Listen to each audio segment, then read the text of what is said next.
എറണാകുളം പെരുമ്പാവൂരിൽ മാലിന്യ കൂമ്പാരത്തിൽ നവജാത ശിശുവിന്റെ മൃതദേഹം കണ്ടെത്തി. കൊൽക്കത്ത സ്വദേശികളുടെ പെൺകുഞ്ഞിന്റേതാണ് മൃതദേഹം എന്ന നിഗമനത്തിലാണ് പോലീസ്. ഇവർ വീട് പൂട്ടിപ്പോയ ഇവരെ ഇതുവരെയും കണ്ടെത്താനായിട്ടില്ല. ഇവരുടെ 2 മക്കൾ ഇവിടെ തന്നെയുണ്ട്. ASP ഹാർദിക് മീനയുടെ നേതൃത്വത്തിൽ പരിശോധന നടക്കുകയാണ്. നിതിൻ സേവരുടെ വിവരങ്ങൾ നൽകാനായി. നിതിൻ, എങ്ങനെയാണ് ഈ കുഞ്ഞിന്റെ മൃതദേഹം കണ്ടെത്തുന്നത്? പോലീസ് നൽകുന്ന പ്രാഥമിക വിവരം എന്താണ്? പെരുമ്പാവൂർ കാഞ്ഞിരക്കാടാണ് ഈ മാലിന്യ കൂമ്പാരത്തിൽ നവജാത ശിശുവിന്റെ മൃതദേഹം കണ്ടെത്തിയത്. അതിഥി തൊഴിലാളികൾ കൂട്ടത്തോടെ താമസിക്കുന്ന വീടുകളുടെ സമീപമാണ് ഈ മൃതദേഹം കണ്ടെത്തിയത്.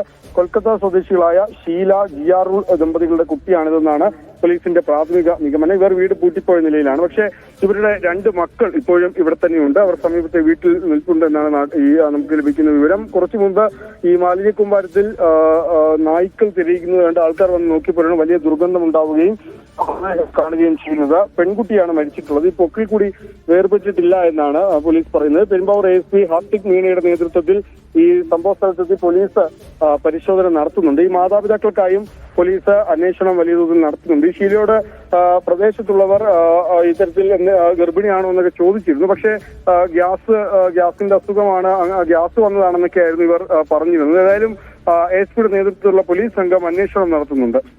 ശരി നിതിൻ.